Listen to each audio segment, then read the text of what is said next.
यदि आप BA fourth semester के स्टूडेंट हैं और आपके सब्जेक्ट इकोनॉमिक्स का paper money bank and public finance है तो ये वीडियो आपके लिए बहुत इंपॉर्टेंट होने वाली है, क्योंकि मैं आज आपको कराने वाला हूँ 100 मोस्ट इंपॉर्टेंट एमसीक्यूज। ये कोई रैंडम क्वेश्चन नहीं है। इन एमसीक्यूज को मैंने previous year papers, important topics और यूनिवर्सिटीज़ के एग्जाम पैटर्न को एनालिसिस करके सिलेक्ट किया है। अगर आपने ये एमसीक्यूज अच्छे से कर लिए तो पेपर में सीधे यहीं से क्वेश्चन देखने को मिलने वाले हैं। ये वीडियो ऑल यूनिवर्सिटीज़ के स्टूडेंट के लिए यूजफुल है, इसलिए को वीडियो को एंड तक ज़रूर देखना। और आप किस यूनिवर्सिटी से और आपके किस सब्जेक्ट का पेपर किस तारीख को है ये हमें कमेंट में बताएं, ताकि मैं आपके लिए वीडियो ला सकूं। चलिए बिना देरी किए इकोनॉमिक्स के मोस्ट इंपॉर्टेंट एमसीक्यूज शुरू करते हैं। पहला क्वेश्चन हमारा दिया हुआ है, ग्रेसर का नियम क्या कहता है? तो इसका हमारा सही आंसर है, खराब पैसा अच्छे पैसे को बाहर निकालता है। इसका मतलब लोग अच्छे पैसे को बचाते हैं और खराब पैसे चलन में रहता है। ये ग्रेसर का नियम है। क्वेश्चन नंबर 2 देखिए, दिया हुआ है, भारत सरकार के बजट संरचना में आमतौर पर क्या शामिल होता है? ये क्वेश्चन बहुत बार आया है, तो इसका सही आंसर है राजस्व और पूंजी व्यय दोनों होते हैं। क्वेश्चन नंबर 3 है हमारा, भारत में प्रमुख कर सुधारों का उद्देश्य क्या है? तो इसका उद्देश्य कर प्रणाली को सरल बनाना और कर आधार को चौड़ा करना है। क्वेश्चन नंबर 4 देखिए, दिया हुआ है, भारत में वित्त आयोग किसके लिए जिम्मेदार है? तो भारत में वित्त आयोग संघ और राज्य के बीच करों के वितरण की सिफारिश करता है। मतलब यह केंद्र और राज्य वित्तीय संबंध तय करता है। कौन? वित्त आयोग। क्वेश्चन नंबर 5 हमारा देखिए, दिया हुआ है, संघीय राजकोषीय असंतुलन का अर्थ क्या है? तो इसका सही आंसर है, संघ और राज्य के बीच राजस्व का असमान वितरण करना है। क्वेश्चन नंबर हमारा 6 दिया हुआ है, भारत में स्थानीय निकायों की वित्त मुख्य रूप से किससे आती है? तो भारत में स्थानीय निकायों की वित्त मुख्य रूप से केंद्र सरकार के अनुदान से मिलता है। क्वेश्चन नंबर 7 दिया हुआ है, विकासशील देशों में राजकोषीय नीति के उद्देश्य में क्या शामिल है? तो इसका सही आंसर है, आर्थिक स्थिरता, आय असमानता कम करना, विदेशी निवेश आकर्षित करना। ये सभी विकासशील राज्य में राजकोषीय नीति के उद्देश्य हैं। क्वेश्चन नंबर 8 दिया हुआ है, निम्नलिखित में से कौन सा राजकोषीय नीति उपकरण का घटक नहीं है? तो इसका सही आंसर हो जाएगा सार्वजनिक निजी साझेदारी। यह नीति उपकरण नहीं बल्कि ब्लॉक मॉडल है। क्वेश्चन नंबर 9 देखिए, राजकोषीय संघवाद का उद्देश्य क्या है? तो इसका सही आंसर है, वित्तीय संसाधनों का न्याय संगत वितरण सुनिश्चित करना राजकोषीय संघवाद का उद्देश्य है। क्वेश्चन नंबर 10 दिया हुआ है हमारा, राजकोषीय नीति का मुख्य घटक क्या है? तो इसका सही आंसर हो जाएगा, सरकारी खर्च और कराधान राजकोषीय नीति का मुख्य घटक है। क्वेश्चन नंबर 11 दिया हुआ है, राजकोषीय नीति के उपकरणों में क्या शामिल है? तो राजकोषीय नीति के उपकरणों में सरकारी सब्सिडी और अनुदान शामिल है। ये नीति प्रमुख साधन है। क्वेश्चन नंबर 12 है, निम्नलिखित में से कौन सा विकल्प धन को सबसे अच्छा परिभाषित करता है? तो इसका हमारा सही आंसर हो जाएगा, विनिमय का माध्यम, खाते की इकाई और मूल का संग्रह। यह पैसे के मुख्य कार्य हैं। क्वेश्चन नंबर 13 देखिए, दिया हुआ है, ग्रेसन का नियम क्या कहलाता है? जो कि पहला क्वेश्चन था, बार बार आया हुआ है, दोबारा रिपीट हो गया यहाँ पे। खराब पैसा अच्छे पैसे को बाहर निकालता है, यही है ग्रेसन का नियम। क्वेश्चन नंबर 14 दिया हुआ है, कौन सी आर्थिक प्रणाली संसाधन आवंटन के लिए भारी रूप से पैसे की भूमिका पर निर्भर करती है? तो इसका सही आंसर हो जाएगा पूंजीवादी। विनिमय को सुविधाजनक बनाती पूंजीवादी से बाजार और पैसा प्रमुख भूमिका निभाते हैं। क्वेश्चन नंबर 15 है, पूंजीवादी अर्थव्यवस्था में पैसे का प्राथमिक कार्य क्या है? तो इसका सही आंसर, विनिमय को सुविधाजनक बनाना, अर्थात पैसे के लेन देन को आसान बनाना पूंजीवादी अर्थव्यवस्था में पैसे का प्राथमिक कार्य है। क्वेश्चन नंबर 17 दिया हुआ है हमारा, धातु मुद्रा मानक किस पर आधारित होता है? तो इसका सही आंसर हो जाएगा सोना और चांदी जैसी कीमती धातुओं पर। क्वेश्चन नंबर 17 है, पैसे की मात्रा के सिद्धांत का सुझाव क्या है? तो इसका हमारा सही आंसर है, मुद्रा आपूर्ति मूल्य स्तर को निर्धारित करती है। क्वांटिटी थ्योरी कहता है ये। पैसे की मात्रा के सिद्धांत का सुझाव मुद्रा आपूर्ति मूल्य स्तर को निर्धारित करती है। क्वेश्चन नंबर 18 है, नगद लेन देन दृष्टिकोण के अनुसार पैसे की मांग किस पर निर्भर करती है? तो इसका हमारा सही आंसर हो जाएगा, आर्थिक गतिविधि के स्तर पर, अर्थात लेन देन की मात्रा पर लेन देन दृष्टिकोण के अनुसार पैसे की मांग निर्भर करती है। क्वेश्चन नंबर 19 है, केन्सियन दृष्टिकोण किस पर जोर देता है? तो केन्सियन दृष्टिकोण सरकारी हस्तक्षेप में जोर देता है। क्वेश्चन नंबर 20 देखिए हमारा दिया हुआ है, निम्नलिखित में से कौन सा पैसे का कार्य नहीं है? तो इसका हमारा सही आंसर हो जाएगा श्रम की इकाई, यह पैसे का कार्य नहीं है। क्वेश्चन नंबर 21 है, पैसे की मात्रा के सिद्धांत के अनुसार यदि मुद्रा आपूर्ति दोगुनी हो जाए और वास्तविक उत्पादन स्थिर रहे तो मूल्य स्तर क्या होगा? तो इसका सही आंसर हो जाएगा दोगुना। मूल्य बढ़ने से मुद्रा बढ़ने से कीमतें बढ़ती हैं। क्वेश्चन नंबर 22 है, नोट जारी करने की प्रणाली में पैसा किसके द्वारा समर्थित होता है?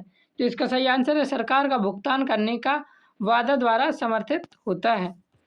क्वेश्चन नंबर 23 है, उच्च शक्ति वाला धन क्या शामिल करता है?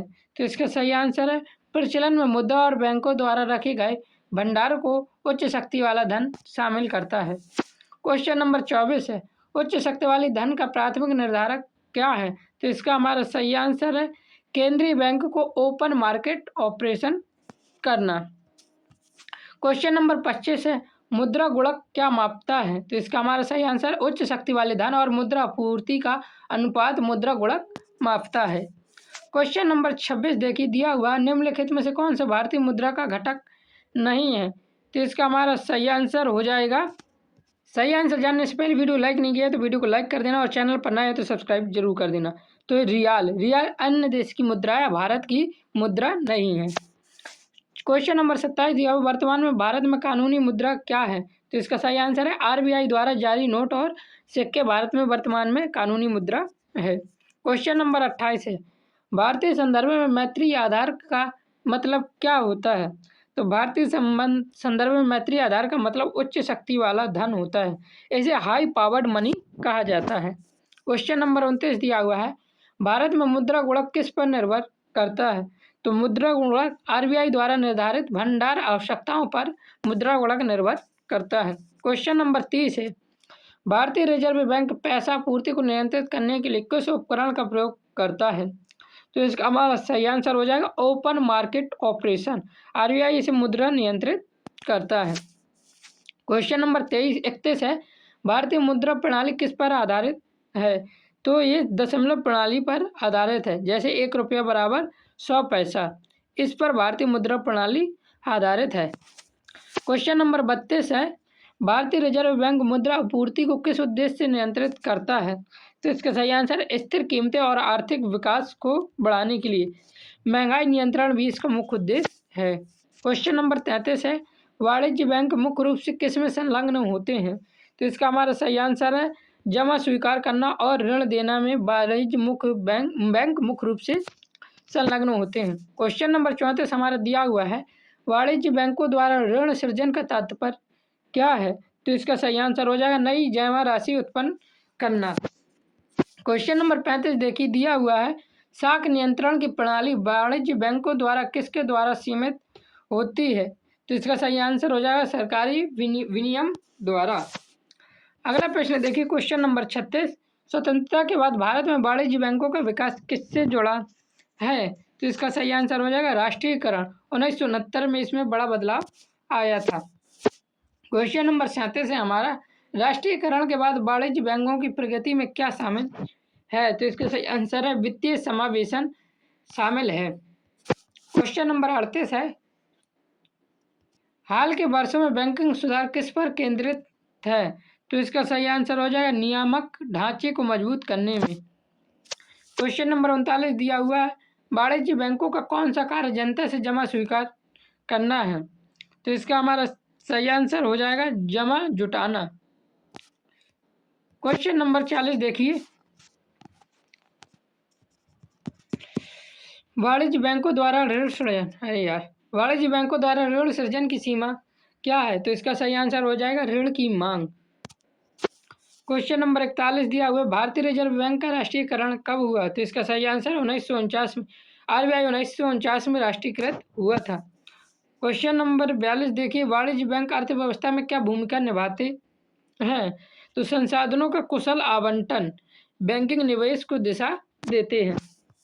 क्वेश्चन नंबर 43 है, बैंकिंग सुधार में कौन सा शामिल है? तो बैंकिंग सुधारों में बेसल मानदंड शामिल है। बैंकिंग सुरक्षा के नियम है बेसल मानदंड। क्वेश्चन नंबर 44 है, वाणिज्य बैंकों का कौन सा कार्य विकास को समर्थन देता है? तो बचत को जुटाना और निवेश करना। क्वेश्चन नंबर 45 दिया हुआ है, ऋण नियंत्रण की मात्रात्मक विधियों में क्या शामिल है? तो इसका सही आंसर हो जाएगा बैंक दर, ओपन मार्केट ऑपरेशन और नैतिक समझना। उपरोक्त सभी ऋण नियंत्रण की मात्रात्मक विधियों में शामिल है। क्वेश्चन नंबर 46 दिया हुआ है, ऋण नियंत्रण की गुणात्मक विधि कौन सी है? तो इसका हमारा सही आंसर हो जाएगा मार्जिन आवश्यकताएं। क्वेश्चन नंबर 47 है, बैंक दर नीति का उपयोग किसके लिए किया जाता है? तो बैंक दर नीति का उपयोग ब्याज दरों को नियंत्रित करने के लिए किया जाता है। क्वेश्चन नंबर 48 दिया हुआ है, ओपन मार्केट ऑपरेशन में क्या शामिल है? तो इसका सही आंसर हो जाएगा सरकारी प्रतिभूतियों की खरीद और बिक्री। क्वेश्चन नंबर 49 देखिए, आरबीआई का एक प्रमुख कार्य क्या है? तो आरबीआई का प्रमुख कार्य मुद्रा नोट जारी करना। क्वेश्चन नंबर 50 देखिए, मैत्री नीति की एक सीमा क्या है? तो इसका सही आंसर हो जाएगा बाहरी कारकों पर निर्भरता। मैंने आपको 50 से इंपॉर्टेंट एमसीक्यूज करवा दी। पूरे 100 इंपॉर्टेंट एमसीक्यूज हैं जो कि मैं जैसे कि हर वीडियो में करवाता हूं, लेकिन अभी थोड़ा तबीयत सही नहीं लग रही है, तो आप यहीं तक कर लीजिए। सिर में दर्द है और गले में दर्द है। पीडीएफ आप हमारे पा सकते हैं, इसका पीडीएफ मैं आपको फ्री में दे दूंगा यदि आप वीडियो का नाम बताएंगे कौन सी वीडियो का चाहिए। टेलीग्राम पर हमें मैसेज कर सकते हैं। जय हिंद, जय भारत, राधे राधे।